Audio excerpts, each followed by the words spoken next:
And so I'll ask them, what are your strategies? What are your plans for really raising awareness and getting clients in the door?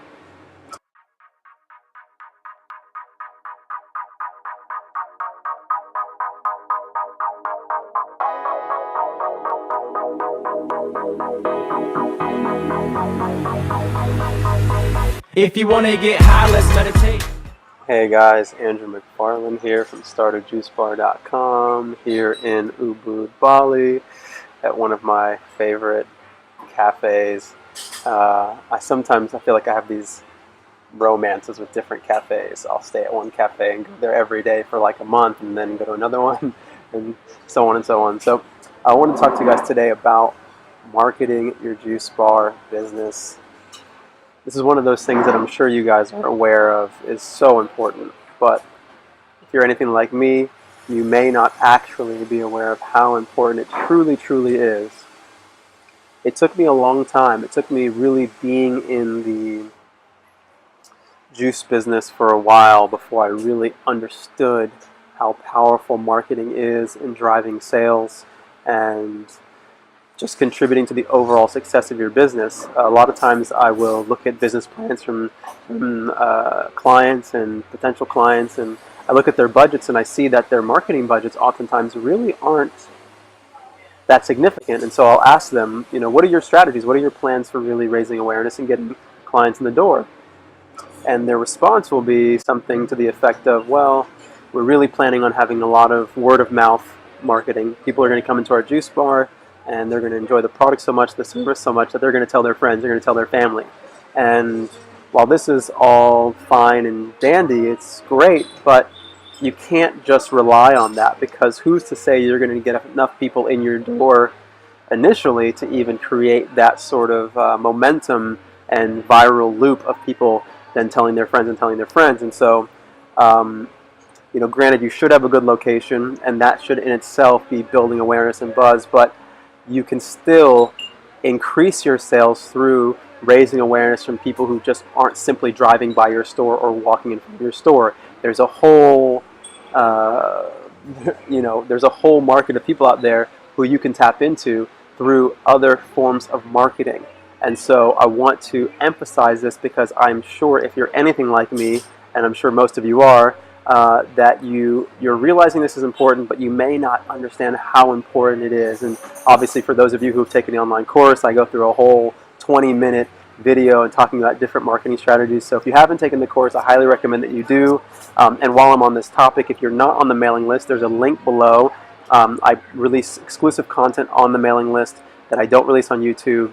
And likewise, there's content that I release on YouTube that I don't put on the mailing list. So do that. I was actually just in Australia recently working with a client, and they had 4 locations. So this is a you could say a pretty established business in some ways, but as we were going through the numbers, I noticed that they were probably only spending somewhere between $500 and $700 a month on marketing all of their stores.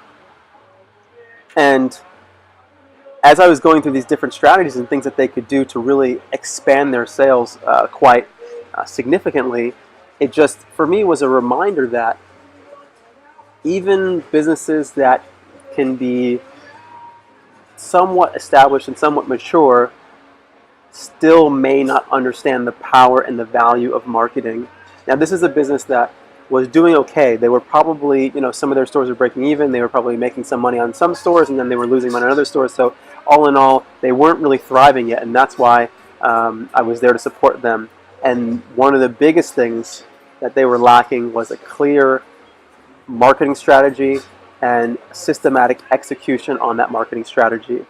So I wanted to make this video to emphasize this more and more and more, and help you guys realize that it's all an investment. For me, with my business, at times I would spend up to $10 attempting to get one person in the store. I would be willing to lose money even on the first sale, because I knew that that person was going to come back over and over and over again, and I might break even on the second sale, and then I become profitable on the third sale. And you can't really, when you look at the value of a customer over a year's period of time, now you're very profitable.